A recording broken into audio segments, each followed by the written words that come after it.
UBC News Tonight is coming to you live from the Now Avenue with me, Sharon Kyomugisha, joined by Namyomba Dorothy on Sign Language. A very good evening. Thank you so much for watching today on the 24th of October 2024. Now we'll take a look at the headlines.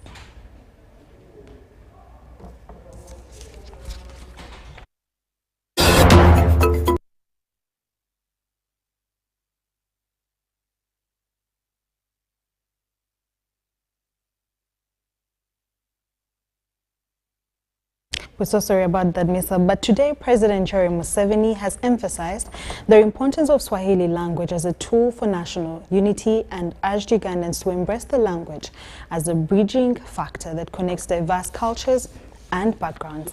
The president made the remarks during the inaugural graduation ceremony of the first intake of the Kiswahili cadre at Chambogo University Playground. Take a look.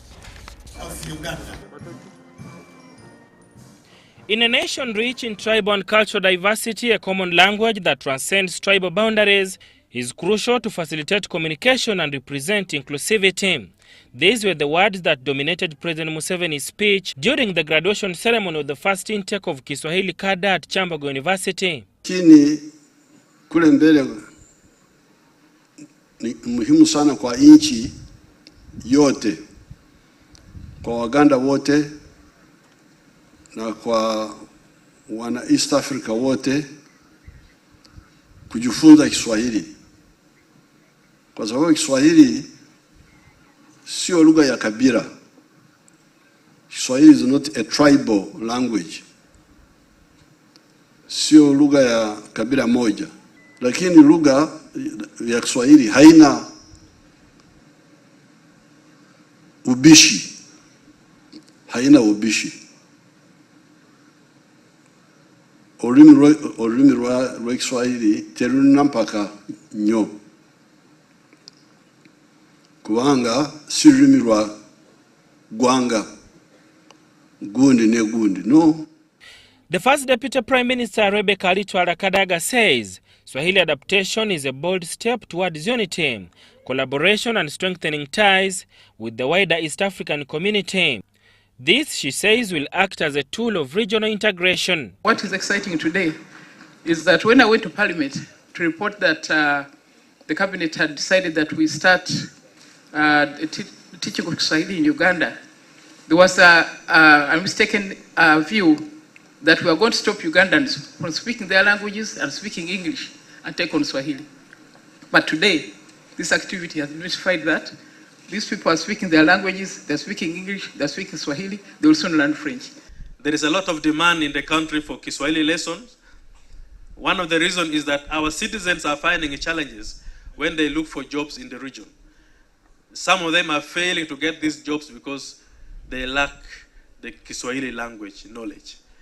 The first intake of the Kiswahili cadre has seen 350 graduates complete their training in basic Kiswahili proficiency. Graduates will also act as crusaders in the promotion of the language in different parts of the country. But we are now launching another phase of training them into what we call Swahili Sanifu, or that fluent Swahili, because we want to deploy them after the second phase of training to take them to districts to go and teach communities. It means a lot of steps, and going forward, those who have been doubting that Kiswahili language has come to stay in Uganda, you have it today. You have seen by your own eyes that this graduation marks the starting point of going to all corners of this nation to see that Kiswahili language is understood.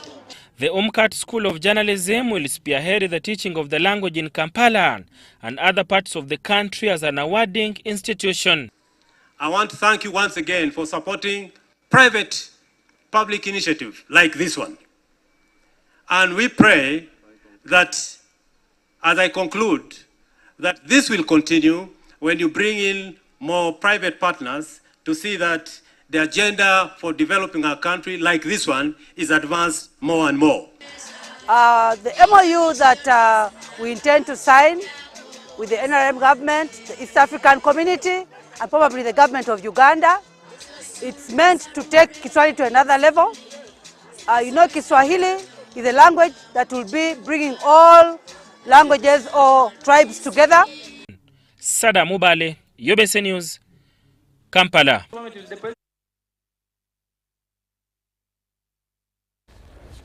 Thank you so much, Sadam Mobale. In more news, the World Health Organization has identified funds to support Uganda in the fight against monkeypox. Now, World Health Organization Deputy Executive Director in charge of health emergencies, Dr. Chikwe, is in the country to assess Mpox outbreaks so that they can respond to this pandemic.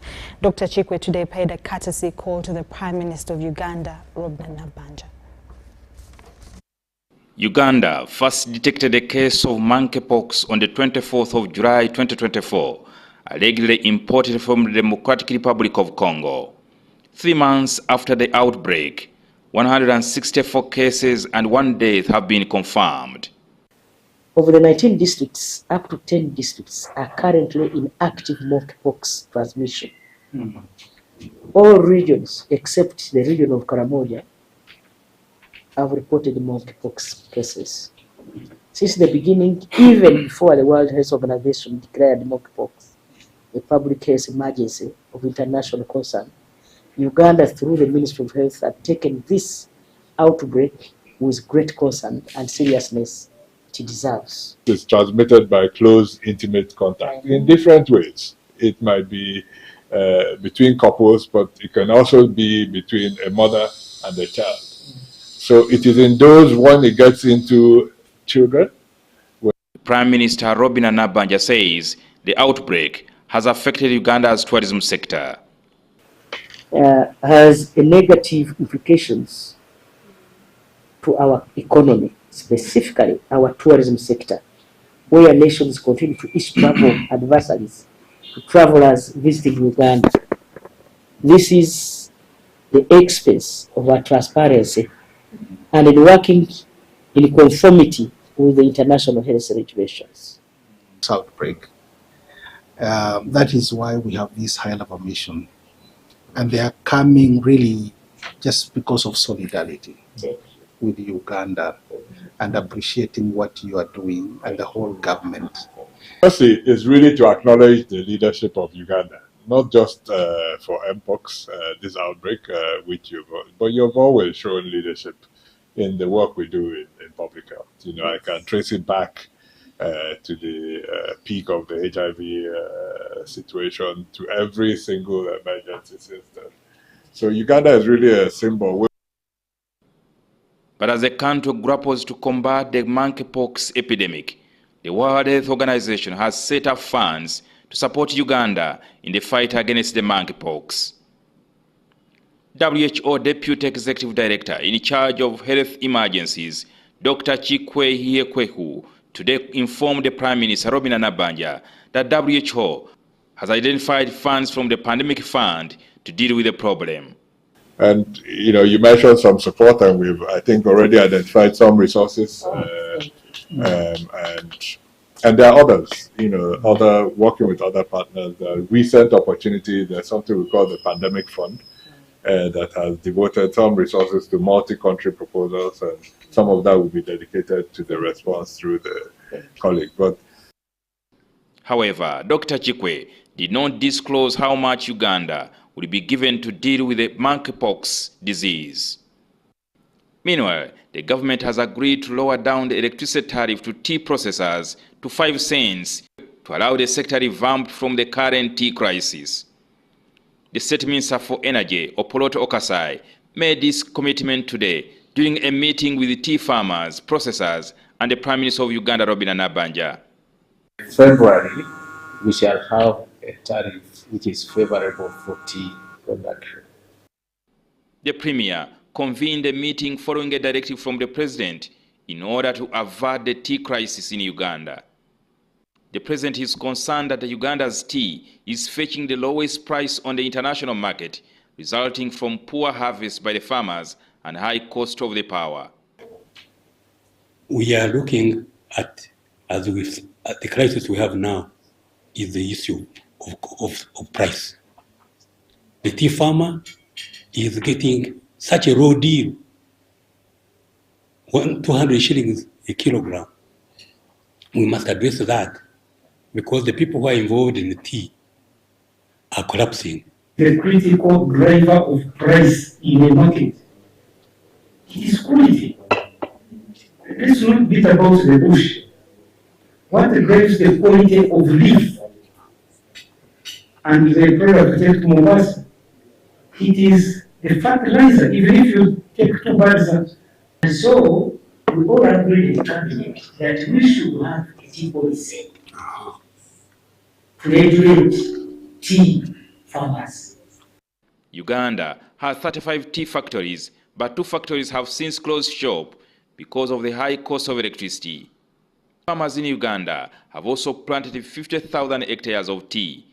Because of the low prices, tea farmers recently threatened to cut down their plantations and plant other crops. In an effort to revamp the sector, Government of Uganda needs 41 billion shillings to purchase fertilizers for the tea growers in Uganda. In more stories, Ministry of Education and Sports is set to make existing technical vocational education training institutions fully operational and functional through ensuring that they put skilled trainers in a phased manner based on the size of resource envelope available. While releasing the July-August UBTEB examination results, the Minister for Education and Sports, Janet Kataham-Seveni, urged parents to ensure that their children complete Senior 4 before trainees, because trainees go into vocational training without having acquired the basic knowledge required for a successful TVET career. Take a look. Uganda Business and Technical Examinations Board and Ministry of Education and Sports have released the 2024 July-August examinations. The board administered these examinations to 1,926 registered candidates from 46 assessment centers. Although the overall enrollment of TVET candidates continues to increase, this cohort registered low numbers because trainees witnessed staggered admissions in 2022 and 2023 after the COVID-19 pandemic. While releasing the results, the Minister for Education and Sports, Janet Museveni, expressed the need to have skilled trainers in technical institutions in addition to basic infrastructure and equipment. Make the existing TVET institutions fully operational and functional by ensuring that not only are the basic infrastructure and equipment in place, but also skilled trainers, which we lack. We need skilled trainers in these technical institutions. Therefore, we are going about this approach in a phased manner based on the size of the resource envelope available to the government. The results indicate that out of the 1,962 candidates that sat for the examinations, 1,562, representing 82%, successfully completed the programs, have attained the required competencies and will join the world of work. However, 340, that is 18% of the candidates who did not acquire all competencies, are required to perfect when the examinations will be next offered. Of candidates who pursued technical diploma programs were negatively affected by poor performance in thermodynamics, computer-aided design, engineering surveying, and engineering mathematics. Performance of such trainees generally arises from poor performance in science, technology, and mathematics at high school and lower secondary education. It remains a challenge even when these students join technical colleges. Minister for Education and Sports, Janet Museveni, says although Uganda's education system still has option of community polytechnics and technical schools for those who complete primary 7, this level of TVET should not be a goal of attainment for the trainee. Therefore, I urge parents now to do as much as possible on you to inspire your child to complete the basic education level education, which is Senior 4. And as you heard from the Executive Secretary's statement, the 16% of candidates who did not perform well in the results we are releasing today are attributed to poor performance in the natural science subjects at both O-level and A-level. The chairperson, Board, UBTEB, Dr. Engineer Kyomugisha, requested the Ministry of Education and Sports to prioritize the development of the TVET qualifications framework. The framework provides a basis for standards in training, assessment, and qualifications. The lack of this document, MAMA, has slackened actualization of some of the reforms as guided by the TVET policy 2019. The Permanent Secretary, Ministry of Education and Sports, cadre, to the agenda in her speech made by the Commissioner, Jenegau, appealed to heads of TVET institutions to adhere to guidelines for licensing TVET institutions. Undergoing several reforms, as we know, and I appeal to the heads of centers and heads of institutions to adhere to the continuous improvement measures that have been put in place by the ministry. One of them being the guidelines that have been issued for licensing and registration of TVET providers. Meanwhile, governing councils of examination bodies have been tasked to collaborate in coming up with clear roadmap and milestones that will ensure smooth transitioning as far as the TVET Bill 2024 is concerned. I'm Nafka Farida and Dan Lugemwa in Kampala. Thank you so much, Nafka Farid and Dan Lugemwa. In more stories, Uganda government, through the Ministry of Trade, Industry and Cooperatives, has signed a memorandum of understanding with Innovation Norway to digitalize services offered by the cooperative sector. Right Honorable Prime Minister Robna Nabanja, represented by the third Deputy Prime Minister Lukia Nakadama, has hailed the signed MOU as a catalyst that will positively expose Uganda's cooperatives to a wider world. Take a look.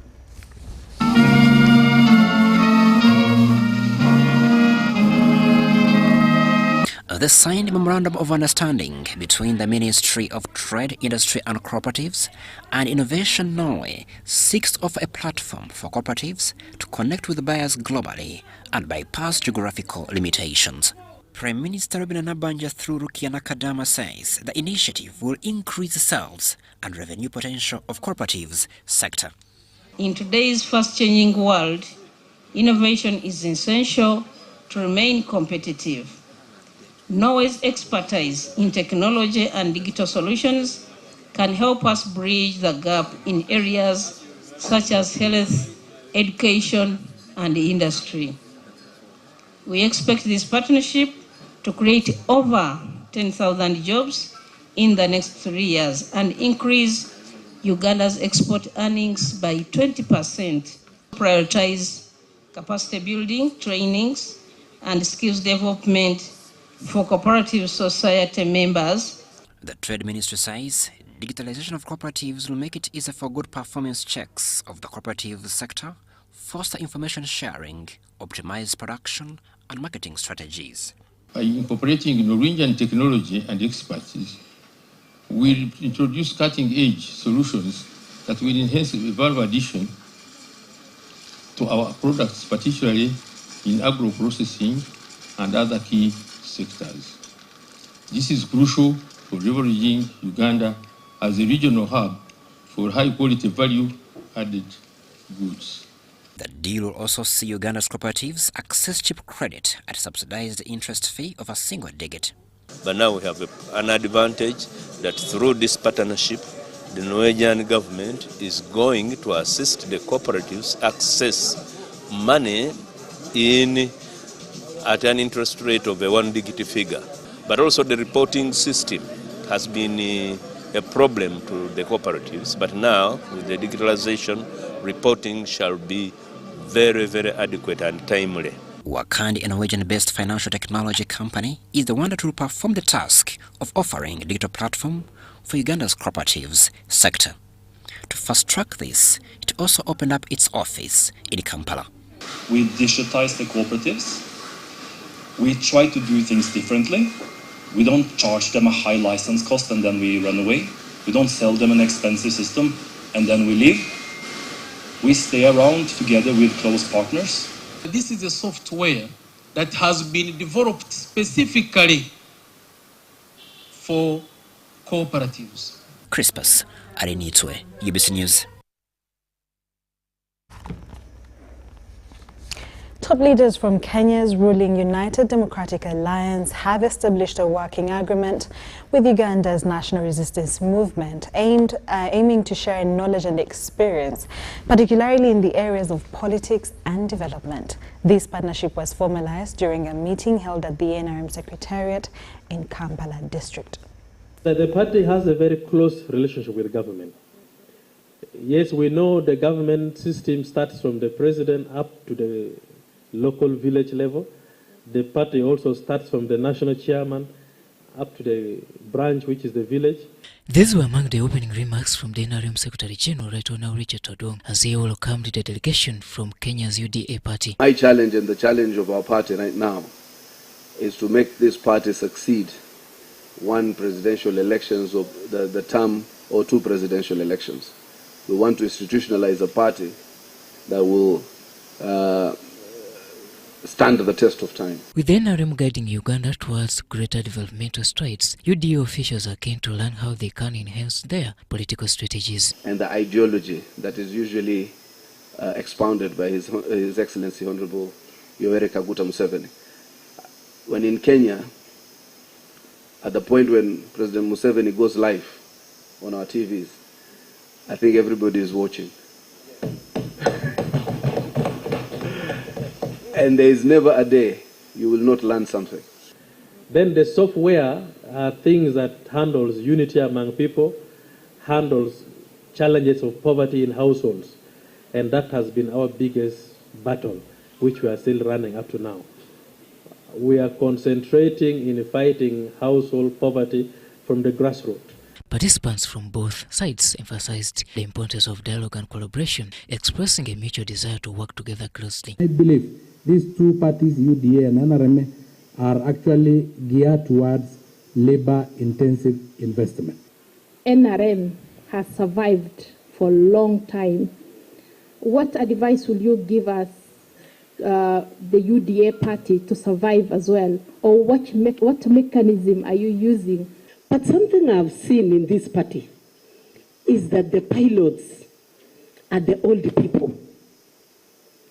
What do you do that you don't succumb to the pressure of the youth? But with the political training and teaching of the mass line, that yes, you might be a Luo like me, you might be a Muganda like her, you might be a Mukedi like him, but all of us, we need schools, we need healthcare, we need roads, we need security, and that united our population.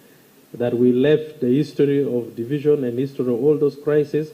We are now looking at tangible issues that Uganda should face. As the East African community moves towards greater integration, political parties and their leaders have been urged to play a crucial role in this process. So I also need to look at ways in which political parties can have a forum within the EAC space so that they can be able to canvass matters of the EAC. Perhaps it's a high time that members of parliament at Yala who belong to ruling parties in their respective countries could form some kind of coalition. On the other hand, top NRM officials reiterated the importance of the two sisterly countries standing together in their political and developmental journeys. During the turbulent years of political instability in Uganda, Kenya was the first call for most of people who went to exile.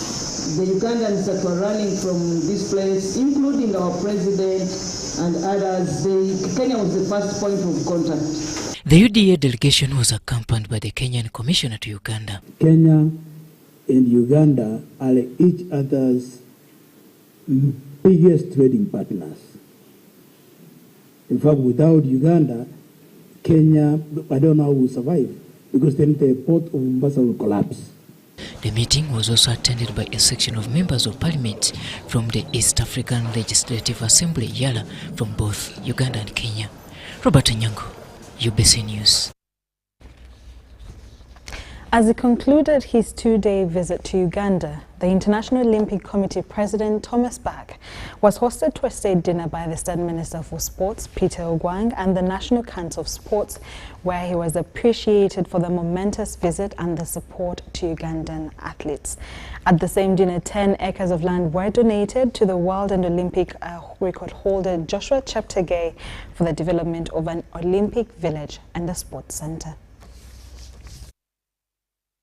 Thomas Bach, the International Olympic Committee president, expressed that the 2 days of his visit in Uganda were delightful and an eye-opening experience to the Olympic work in Uganda. So thank you all very, very much. You will stay not only in our minds, you will stay in our hearts, and we are looking forward not only to continue our support for the Ugandan athletes, but to strengthen it together with Anoka and our friend Mustafa Beraf, so that we can then all enjoy in 4 years from now an even stronger, more powerful, more successful team of Ugandan athletes in the Olympic Games Los Angeles 2028. The State Minister for Sports, Peter Wang, who was the host of the state dinner, applauded the President's love and support to the athletes. That we have great sportsmen and women in our country who have contributed a lot. We have not recognized them.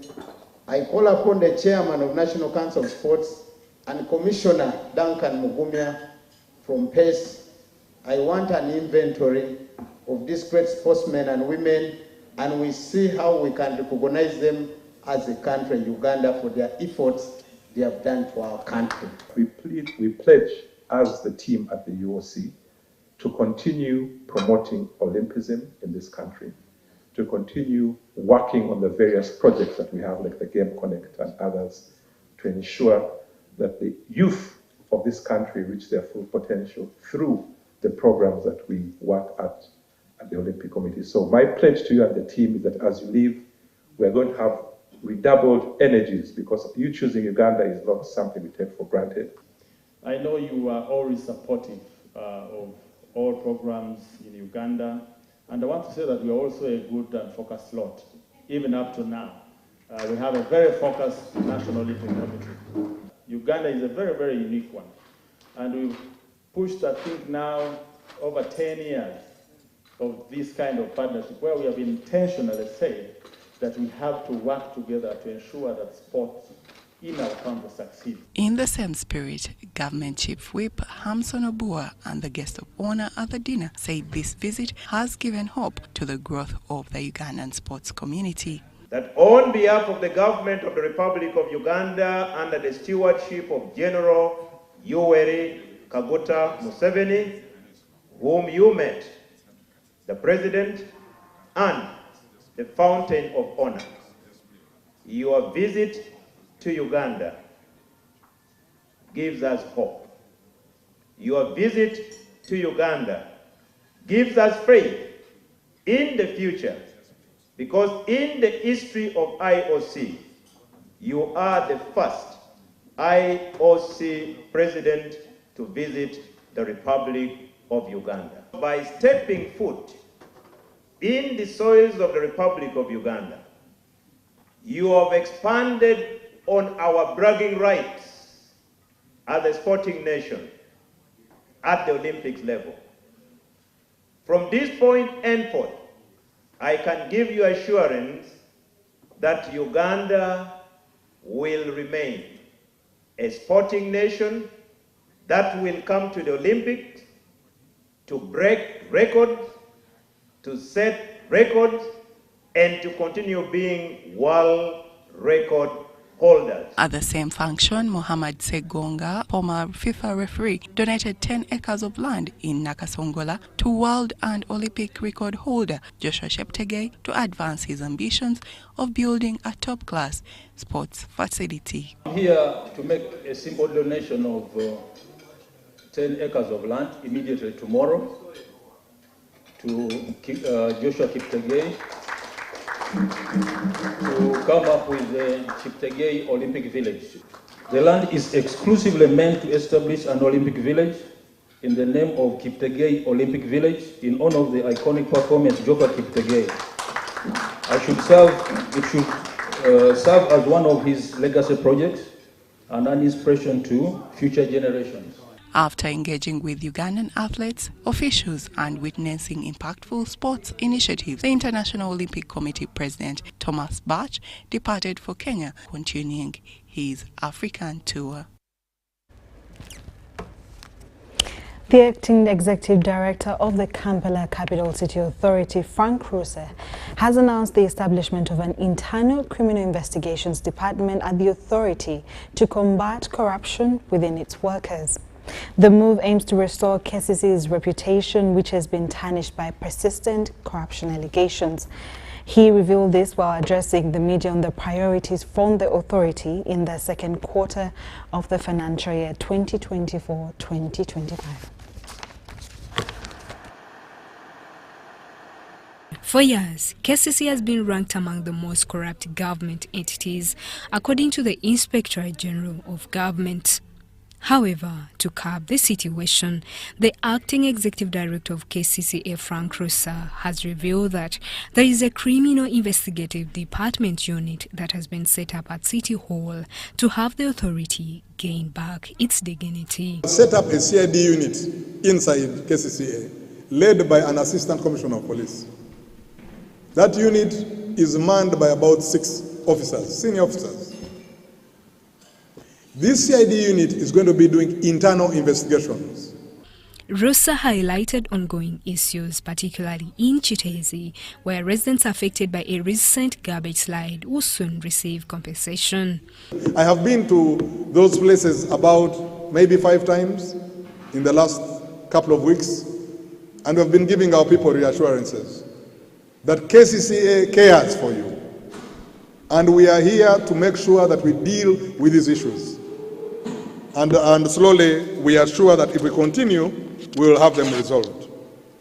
He also addressed concerns about the management of city cleaners, stating that those issues are now resolved. But the problem of the delays in payment came through a process of, at one point, we had more people willing to clean our streets than the available budget. And these discrepancies caused some delays in payment. I'm glad that the Ministry of Finance and the government of Uganda came in and have helped us resolve some of these areas. And moving forward, we want to put in place a mechanism that shall ensure that our workers get paid on time for work done, because their work is extremely important and highly appreciated. Regarding the trade order and physical planning in the city, Russe promised to relocate street vendors back to designated markets such as Usafi and Wandegea to improve order in the city. I would like to inform all our developers out there that the season of building without permits is over. The season of occupying buildings without occupational permits is over. We will intensify enforcement, and we shall agree on a way that is workable, that takes your interest into consideration, but also that allows us to follow the law to the dot. In light of recent dismissals of 3 KCCA officials by the President, Russe has by far expressed his interest in becoming the permanent executive director of the authority, KCCA. It is important, I think, to have an institutional continuity of how we are attempting to solve problems, and I think I am well versed with that. And also my fellow colleagues themselves have really encouraged me in this endeavor. I feel that I have been prepared for this, and I'll give it a shot if the authorities feel that I'm suited for it. Other key priorities for KCCA in the second quarter of the financial year 2024-2025 include rehabilitating city roads, enhancing landscaping, and engaging with communities, as well as supporting street children off the streets. Justine Nakami in Kampala. Thank you so much, Justin. Short commercial break, and we'll be back with more stories.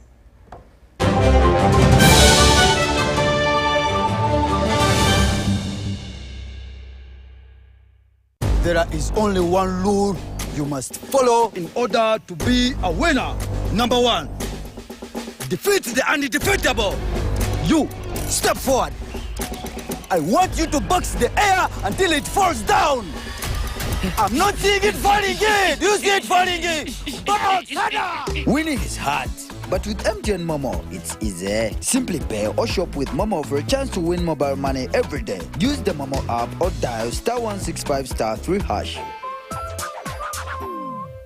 Do you need data collection services, data analysis and reporting, monitoring and evaluation systems? Then contact Mode Technologies, a professional research firm that has provided many organizations with timely research solutions for over 15 years. For more information, visit www.mt.co.ug or call us on 0704 913 399 or 0782 602 963. Visit our office in Kampala at Sayuni Complex, Kinda. Mood Technologies, your professional research firm.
Welcome back from that short commercial break. You're still watching UBC News Tonight with me, Sharon Kyomugisha, and Namyomba Dorothy on Sign Language. On a side note, the Minister of State for ICT and National Guidance, Joyce Nabosa-Sebugwao, has handed money to the families of those that lost their lives or injured during the tanker blast on Tuesday. Take a look.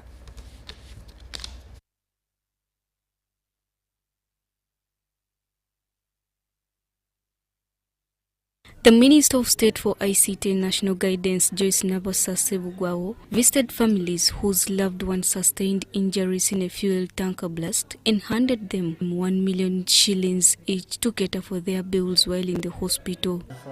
We received patients who had gotten severe burns in the ICU, secondary to the explosion that had happened yesterday.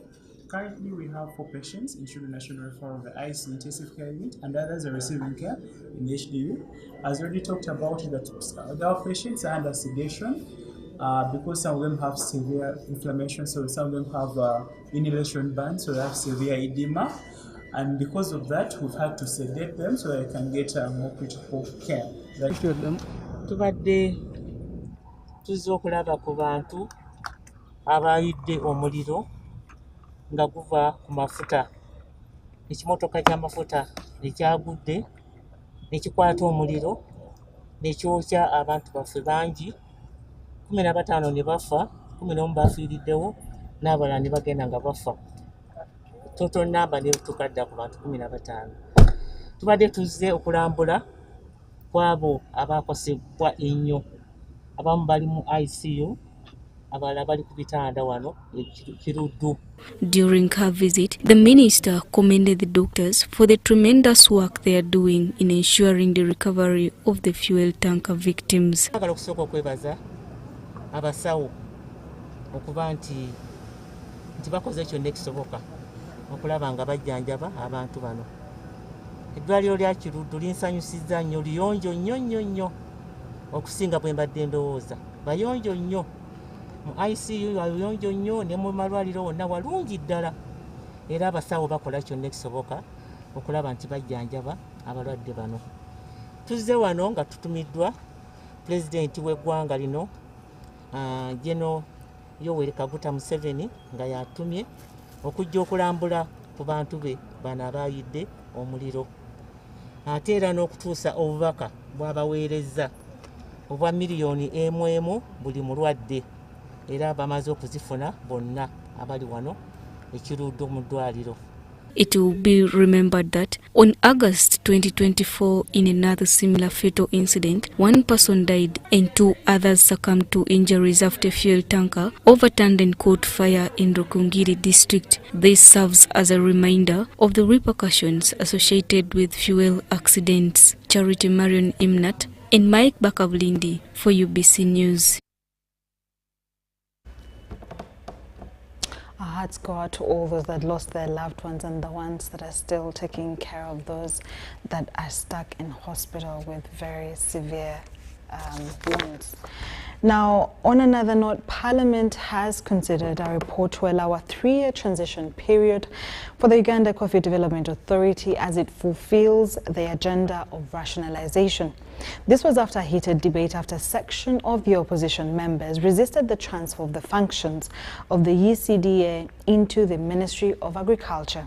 The House was pushed to borrow a rare option of voting dubbed the division lobby to enhance transparency after over 40 members of Parliament contested the popular voting mode. Now, 159 members of Parliament voted in favor of the report against 77 who disputed the majority views. The position to accord UCDA a 3-year transition period was reached after the interaction between President Yoweri Museveni and the stakeholders. Take a look. Decision to The move to rationalize the Uganda Coffee Development Authority put the House on pins and needles as the plan to process the National Coffee Amendment Bill 2024 entered day 2. The debate is now open. All the reports agreed with the contribution of the UCDA in putting in place an enabling environment for the 12.5 million people to thrive in the coffee value chain. If they are merged, what will be the issue related to the roles they have been performing? How these roles will be affected, therefore affecting the achievements. These arguments did not come clearly. We are talking about our lives. This is not about merging one organization and the other. We are saying this agency has the sole responsibility of regulation. But the heated debate ensued after a section of the MPs disagreed with the position to transfer the functions of the UCDA into the Mother Ministry of Agriculture, Animal Industries and Fisheries. This, according to government, will be processed within 3 years as MAIF builds capacity to handle the tasks of UCDA. There is a clarification that I need to get. On the issue of dissolution, on the issue of mainstreaming, on the issue of merging. People who have fears that the absence of UCDA will undermine coffee production, you must be mindful of our history that when we had the coffee boom during Amin's time, UCDA was not there.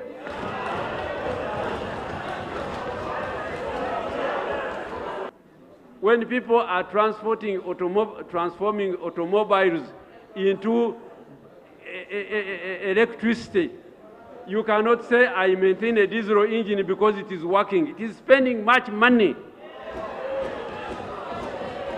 As the office bearer, you should have guided this House that once this accreditation is lost, Right Honorable Speaker, it is going to take us very long time and we shall have lost the market. The position was reached at during the meeting between coffee stakeholders and President Yoweri Museveni. The same position was part of the recent NRM caucus resolutions. What we want to achieve is to share our real experiences vis-a-vis what the government policy is. When you are choosing between your experience and what you are being told, I'm sure you choose your experience. The MPs in departure questioned the capacity of MAIF to intensify the already existing services of the UCDA, advising government to instead empower UCDA. Then why are we letting the mother, why are we sacrificing the baby to a slaughterhouse of a mother? Why is the mother eating the baby? Because first of all, UCDA is doing very well. Now we want to slaughter it by sending it to a slaughterhouse of a mother who is going to end up eating it, engulfing it totally. So before we even go to the 3 years, the minister must define so that we understand the ingredients of transition.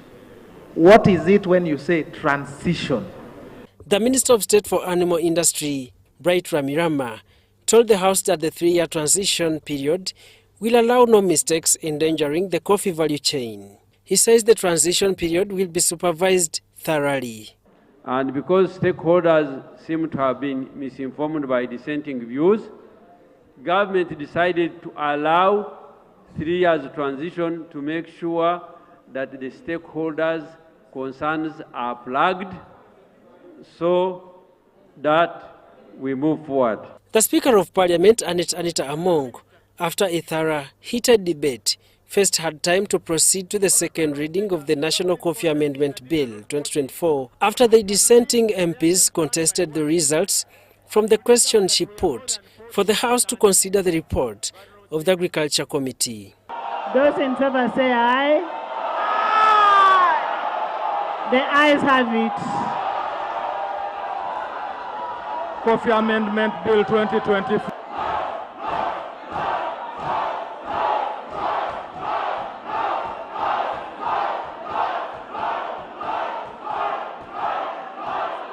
At this point, the MPs led by the Leader of Opposition, Joel Senyonyi, asked the Speaker to apply the Rule 101 of the House when more than 40 members object the results. 40 or more members stand in their places signifying their disapproval of the outcome of the vote. Right, Honourable Speaker, these are over 40 members and they are standing in disapproval of the vote that you have announced. This was followed by a noisy environment which took some time. The clerk is going to count the people. Yes. Clerk, can you count the people? Honourable Speaker, I thought that for certainty, I am going to count. Actually, Honourable Speaker, you count me to make it easy, Honourable Speaker. Can I have? Speaker Anita Monk, through the division of lobby voting mode, guided on the process. I want the chamber cleared. Honourable Mao, get out. The ayes move to the lobby of the government side. All the ayes. The exercise went on successfully as 159 MPs voted in favor of the government position. And it should be uploaded in the Parliamentary Information System for future reference. The Speaker adjourned the House sine die, waiting for the second reading of the National Coffee Amendment Bill 2024. The MPs expressed mixed reactions after this heated session. I wish our ex-official members did not participate in the voting because some might have participated in the voting. We must be able to deal with all of that. But what we are telling government critically, let coffee be. 12.5 million Ugandans are part of the coffee economy. So nothing more you can demand from us because those terrain of numbers are generated by Ugandans. The Speaker's decision ultimately means that we are still going to go to the committee stage. And the clauses, the satanic ones, are still to be passed. The status quo should remain. Instead, we should give them more money to give our people more seedlings, to do more quality control checks for better quality of our coffee. Daniel Mugoya, Gloria Gutabinji, UBC News. Interesting story right there. In more stories, Uganda needs to increase investment in capacity building for frontline enforcement officers in the financial sector to minimize illicit financial flows and maximize tax revenue collection for economic growth and development. This comes at a time when reports indicate an increase in illicit financial flows facilitated by technological advancements. This was highlighted in a report on Uganda's tax crimes and risk assessment on money laundering and terrorism financing launched this Thursday in Kampala. Statistics show that the number of taxpayers increased from 1,024,483 in 2016 to 2017 to 1,590,241 in 2019 to 2020, translating in an increase in the domestic revenue. Despite this impressive performance, the tax regime remains tainted with significant deficiencies arising from non-compliance by some taxpayers, thus low tax collections. Key sector players warn that Uganda risks suffering a huge fiscal deficit if the existing gaps are not addressed. The major gaps exist in terms of the enforcement of the compliance within the tax system, and some exist because of our nature of the country, where record keeping is not very accurate, and some traders falsify the information to evade paying taxes. And so what we try to do is to ensure that first we create awareness, encouraging citizens to pay tax, but also to build confidence, because citizens will only pay tax when they are confident in the governance structure. The Minister of State for General Duties at the Ministry of Finance, Planning and Economic Development, Henry Musasizi, apportions blame to the changing trends characterized by advanced technology employed by perpetrators of illicit financial flows. All the agencies involved must be alert.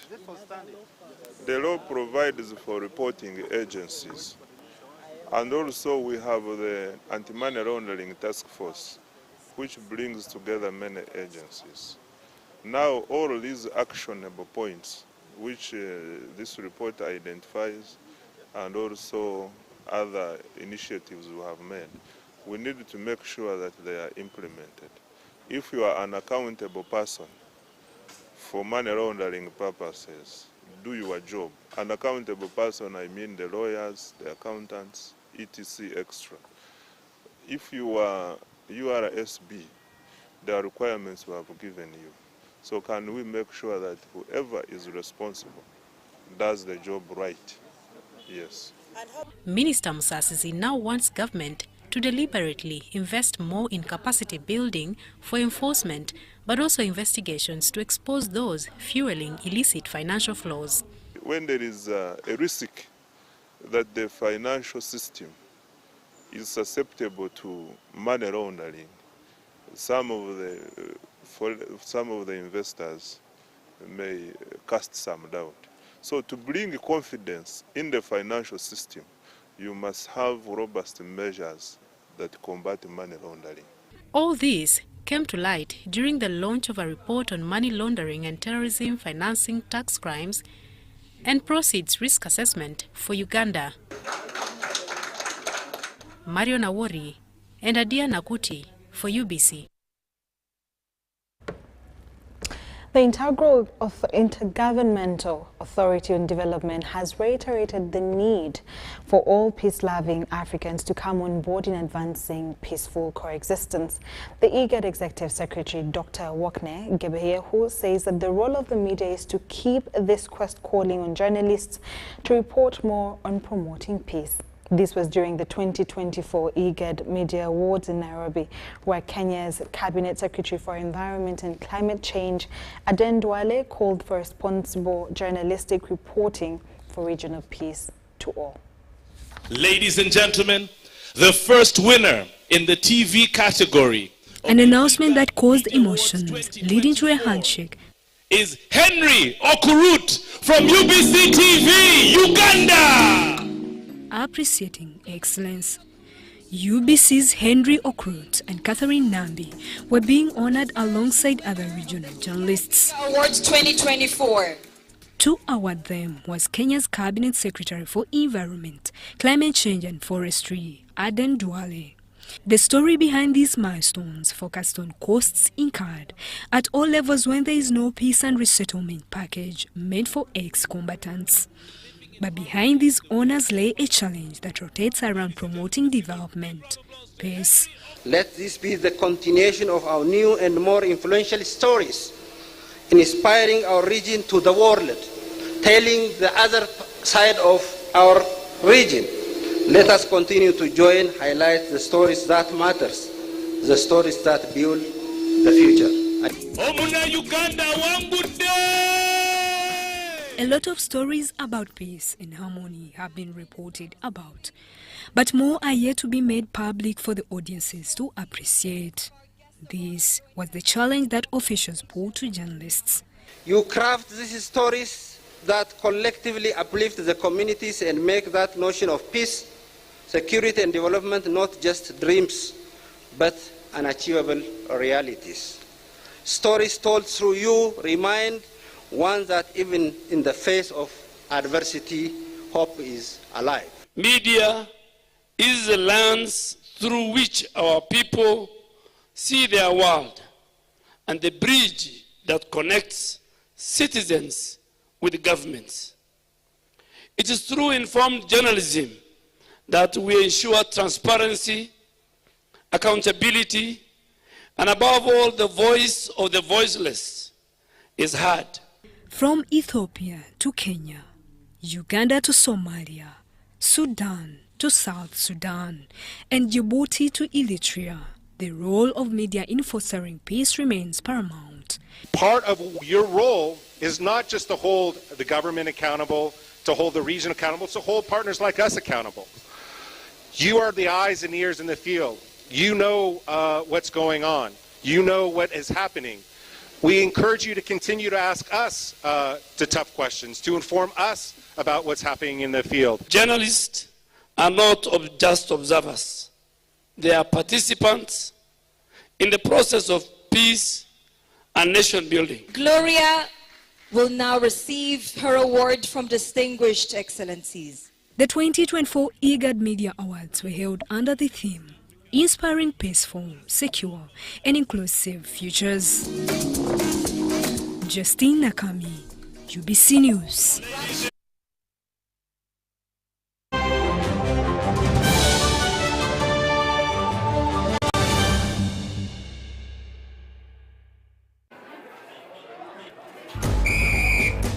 To be a winner, it requires that you exceed all the limits of mankind and womankind. But when you play with MTN Momo, winning is easy.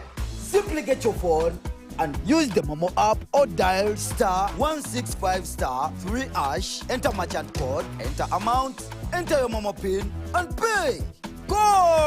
Congratulations, easy! Your stomach is full, and now you stand a chance to win mobile money with MTN Momo. It's true what people say, that when I wash and you wash your hands with soap, we'll have less infections as Ugandans. After all, it's hands that handle money. It's hands that feed us. Hands that prepare soil for farming. Hands that we use to learn. And hands that we use for fun. When I wash and you wash, it means clean hands for all. So, wash your hands with soap and clean water regularly to keep away infections and disease-causing germs. This message is from the National Hand Washing Secretariat with support from UNICEF. In the heart of Uganda, a financial revolution is happening. We were once left out, saving the old-fashioned way, with an unexpected saving spot, keeping it too close for comfort. But now, we found a better way to save and manage money. Download the Wendy app from Google Play or App Store or dial *229#. With Wendy, your money is safe and you can earn interest daily. Visit your Google Play or App Store or dial *229# to register. Wendy Wanawoli. We ought to remind the public that we are pleased to invite graduates and the general public to the 26th graduation ceremony of Nkumba University, scheduled for Saturday 26th October 2024, starting at 7 a.m. This year's graduation will be celebrated under the theme 30 Years of Transforming Dreams into Knowledge and Skills. Join us as we celebrate the academic achievements of our graduates, marking 30 years of tailoring dreams into degrees. Nkumba University, I owe you.